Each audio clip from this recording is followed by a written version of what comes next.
एक छोटे से गांव में शांति नाम की एक लड़की बहू बनकर आई। शांति की उम्र महज 17 साल थी। अभी बचपना था, लेकिन फिर भी अपने व्यवहार से उसने जल्दी ही सबका दिल जीत लिया था। सब उसकी तारीफ करते रहते थे। शांति की सास को यही डर था, इकलौता बेटा है, ना जाने बहू कैसी आएगी। लेकिन शांति के आ जाने से सबके मन का डर निकल गया। शांति का पति ओम प्रकाश पास के ही शहर में कपड़े की दुकान पर काम करता था। दहेज में ओम प्रकाश को नकद भी मिला था। कुछ वह पैसे और कुछ लोन लेकर ओम प्रकाश ने शहर में खुद की दुकान कर ली। शांति की सास सबसे कहती फिरती थी कि हमारी बहू लक्ष्मी है, आते ही हमारे घर में बरकत ही बरकत है। शांति भी बड़ी सेवा भाव से अपने सास ससुर की सेवा करती थी। पूजा पाठ में भी उसका बहुत मन लगता था। माता रानी को बहुत मानती थी। वो कहती थी माता का आशीर्वाद ही है जो उसे ससुराल में इतना प्यार और मान सम्मान मिलता है। शादी के 1.5 साल बाद शांति के घर एक बेटी ने जन्म लिया। सब बहुत खुश थे। शांति तो थी ही माता भक्त। उसने अपनी बेटी का नाम दुर्गा रखा। दुर्गा के आने से तो मानो घर में रौनक ही लग गई। जो भी दुर्गा को देखने आता वह यह भी कहता कि बस अब तो भगवान जल्दी से दुर्गा का भाई भी दे दे तो परिवार पूरा हो जाए। यह तो पराया धन है, कल को अपने ससुराल चली जाएगी, घर का वंश तो बेटा ही चलाएगा। धीरे धीरे समय बीता। जब तक दुर्गा 3 साल की थी तब तक घर का माहौल एकदम सामान्य था। जैसे जैसे समय बीत रहा था घर का माहौल भी बदल रहा था।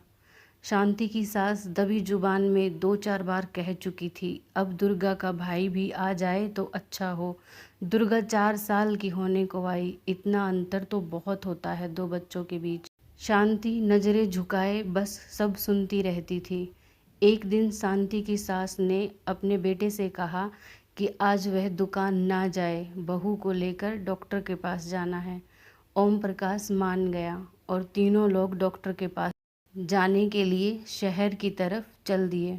डॉक्टर के पास जाते ही शांति की सास ने पूछा कि बहू को कोई दिक्कत तो नहीं। दुर्गा 4 साल की होने को आई, लेकिन अभी तक कोई दूसरा बच्चा नहीं है।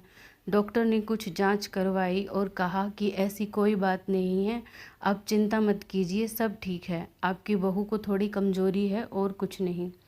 घर आकर शांति को साफ साफ बोल दिया गया, जितना हो सके उतना काम करे और आराम करे। शांति की सास शांति के खाने पीने का खास ध्यान रखने लगी। शांति के लिए फल जूस अलग से आने लगा। शांति उन चीज़ों में से दुर्गा को कुछ खाने के लिए दे देती तो उसकी सास दुर्गा को डांट देती, हाथ पकड़कर उसे घर से बाहर खेलने के लिए बोल देती थी। शांति को यह सब अच्छा नहीं लगता था, लेकिन वह कुछ कर भी नहीं पाती थी। मन महसूस कर रह जाती। उसने ओम प्रकाश को 1-2 बार कहा कि वह अपनी माँ को समझाए कि दुर्गा के साथ ऐसा ना करे। अपनी बेटी के साथ ऐसा होते देखकर भला वो कैसे खा पाएगी। ऐसे ही खींचातानी में 6 महीने और निकल गए, लेकिन अभी तक कोई खुशखबरी नहीं थी। शांति की सास ने बड़े गुस्से में अपने बेटे से कहा, सारा दिन तो खाती पीती रहती है, महारानी की तरह आराम करती रहती है, क्या अभी तक इसकी कमजोरी ख़त्म नहीं हुई। जो सास कल तक शांति को लक्ष्मी लक्ष्मी कहकर बुलाती थी, आज उसके मुंह से ऐसा सुनकर शांति बहुत रोई। बहुत बुरा लग रहा था। अब फैसला हुआ कि शहर जाकर किसी दूसरे बड़े डॉक्टर को दिखाया जाए। वहाँ जाकर भी बहुत सारी जांचें हुई, बहुत सारी दवाइयाँ दी, लेकिन कुछ फ़र्क नहीं पड़ा। दुर्गा अब 6 साल की हो गई थी। उसका स्कूल में दाखिला करा दिया गया। जो दादी पहले उसे दुर्गा, देवी मैया का रूप, गुड़िया, लड्डू और ना जाने किन किन नामों से बुलाती थी, अब वही दादी उसे अभागी और निर्भाग कहकर बुलाती थी। शांति को साफ साफ बोल दिया, अगर साल भर में बेटा नहीं हुआ तो मैं अपने बेटे का दूसरा विवाह करा दूंगी। इतनी नफरत और तिरस्कार से शांति की सेहत पर बहुत असर पड़ रहा था। वह बीमार रहने लगी, शारीरिक रूप से भी और मानसिक रूप से भी। शांति का मन अब किसी काम में नहीं लगता था। कभी पूजा पाठ करने बैठ जाती तो घंटों बैठी रहती, या फिर कई कई दिन तक पूजा ही नहीं करती थी। शांति का धीरे धीरे भगवान से भरोसा उठ गया। उसे डर लग रहा रहता था कि अगर उसके पति की दूसरी शादी हुई तो वह अपनी बेटी को लेकर कहाँ जाएगी। उन दिनों शांति की छोटी बहन के यहाँ 2 जुड़वां बेटे हुए। शांति की बहन के पहले से ही एक बेटा और एक बेटी थी।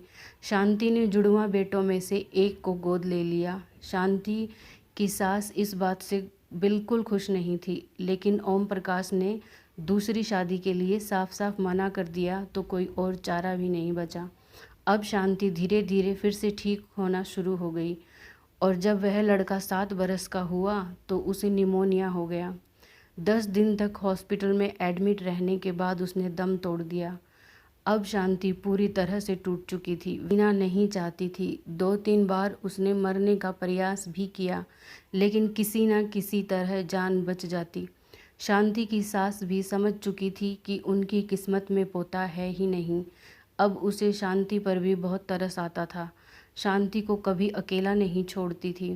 समय समय पर उसे समझाती रहती थी कि अगर तुम कुछ गलत कदम उठा लोगी तो दुर्गा की ज़िंदगी बर्बाद हो जाएगी। मैं बुढ़िया कहाँ तक उसे संभाल लूँगी, कौन उसका विवाह करेगा। जो चीज़ हमारी किस्मत में ही नहीं है, हम उसको किससे छीन कर ला सकते हैं।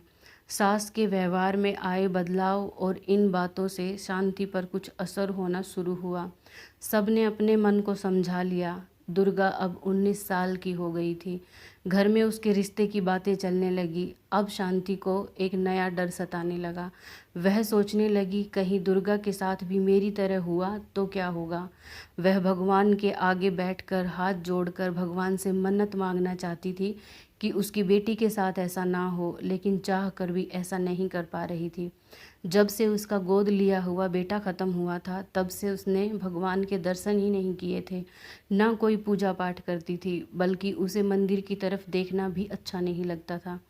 पिछले कुछ दिनों से रह रह कर उसके मन में आता था कि वह बैठे और पूजा करे।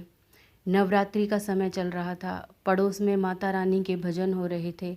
शांति की सास और दुर्गा वहीं गए हुए थे। ओम प्रकाश दुकान पर था। शांति घर में अकेली थी। भजन कीर्तन की आवाज़ शांति के घर तक साफ साफ आ रही थी।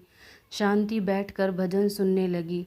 अचानक उसे ना जाने क्या सूझा कि वह उठी और दौड़कर मंदिर में गई।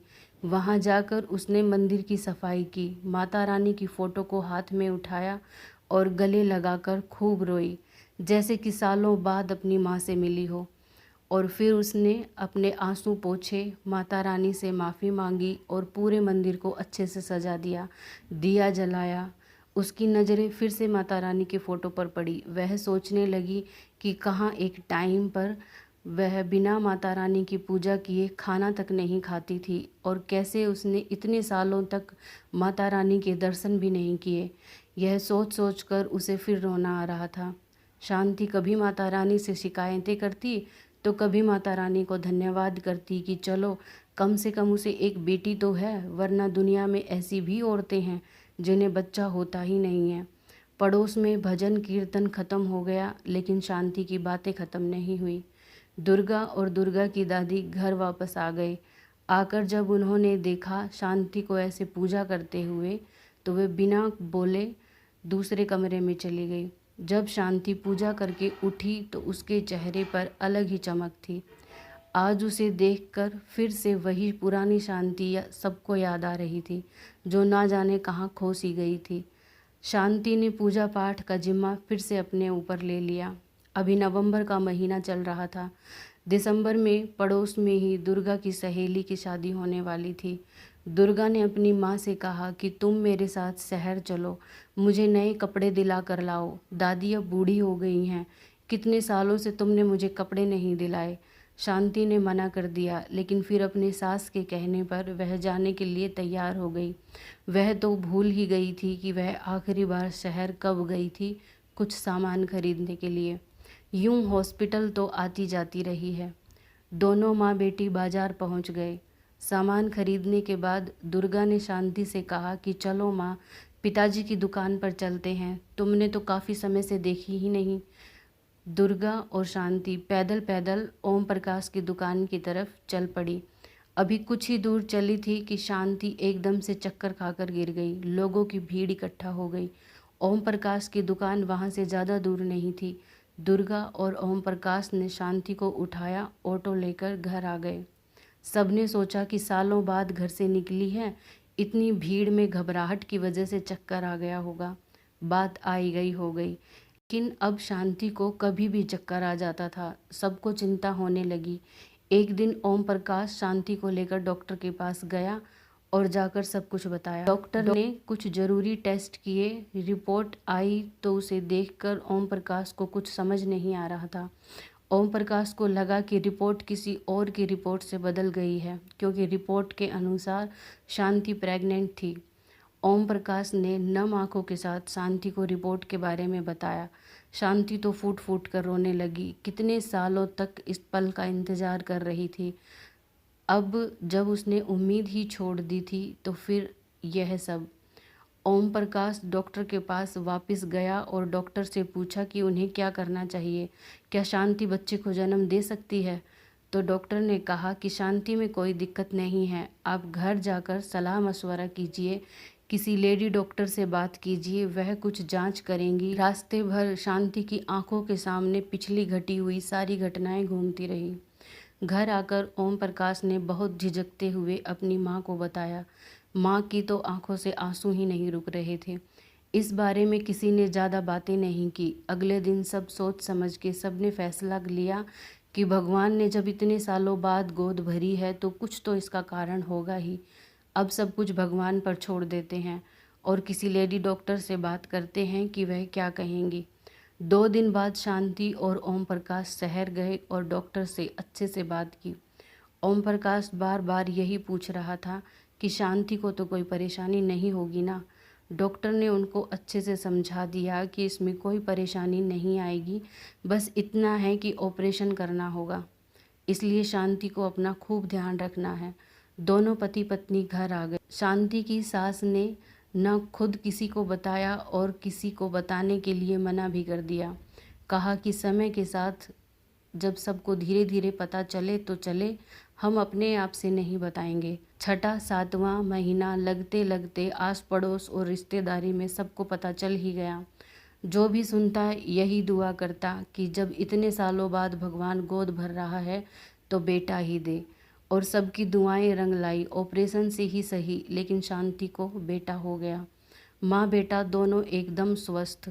डॉक्टर 5 दिन बाद छुट्टी करने वाली थी, लेकिन ओम प्रकाश ने कहा कि हम अभी घर नहीं जाएंगे जब तक शांति खुद अपने आप से उठने बैठने और चलने ना लगे। 5 दिन के बजाय 10 दिन बाद अपने बेटे के साथ शांति घर आई। शांति की सास वैसे तो अब बहुत बूढ़ी हो गई थी, लेकिन फिर भी अपने पोते को देखकर खुशी से नाचने लगी। बेटे का नाम आयुष रखा गया। आयुष जब 1.25 महीने का हुआ तो शांति और ओम प्रकाश ने माता रानी का बहुत बड़ा जागरण अपने घर में करवाया। सब लोग इसे माता का चमत्कार ही कह रहे थे। शांति की सास हर रोज शांति और अपने पोते की नज़र उतारती थी। अब शांति सालों बाद फिर से घर की लक्ष्मी बन गई।